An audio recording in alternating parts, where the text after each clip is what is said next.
Hello again, teachers. This is John over in Educational Technology, and today we got a quick overview to just show you some super exciting new settings from Google. And this is primarily focused on your Google Calendar and creating or maintaining Google Meet sessions. So first of all, to get to Google Calendar, you can go through your My OUSD dashboard from the district homepage, log in using your normal OUSD credentials. And once you are in, you can go to Google and then click on Google Calendar.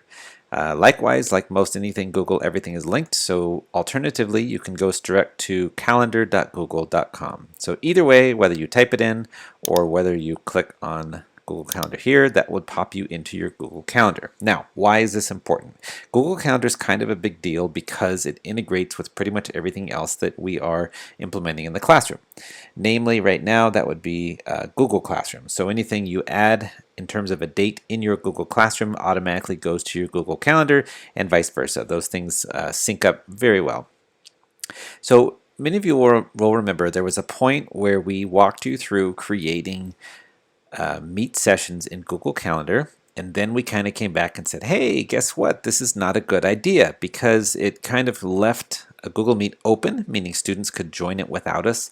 And since then, Google's released a lot of excellent security features, but I wanted to point out to you guys, one of those is what they now call sticky settings, meaning when you create a Meet and you set a setting, it will now stick even if you're not there. So just to illustrate, and if you decide to use Google Calendar going forward for anything, especially with students, this is going to become really important. So let's say I'm going to create a new Meet session here at 11 o'clock today. So we can give it a title. You can set up anything else you need in terms of date and time. By the way, keep in mind one really cool thing about Google Calendar is that it doesn't really matter when you set the time. That helps with appointments, but it's not going to close down at the end of that time. Like you can set it in the past and still open it. You can set it in the future and still open it now. Either way is totally fine.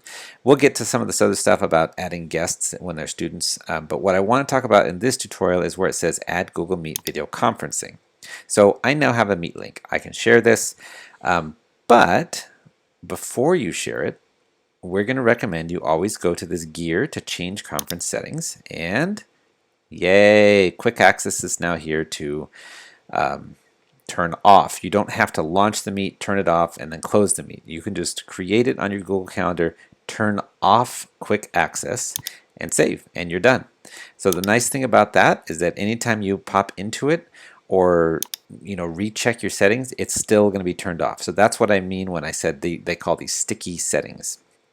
And this would be our recommendation no matter who you're meeting with, just to not leave a video meeting, quote unquote, open to the public, is that you turn off quick access. What that does is it makes sure that number one, you're in the room, meaning nobody else can join before you, and number two, you're going to be the one to allow anybody in, whether they're inside the district or outside the district. So very important security setting. We just want to reiterate, we recommend you always turn off quick access.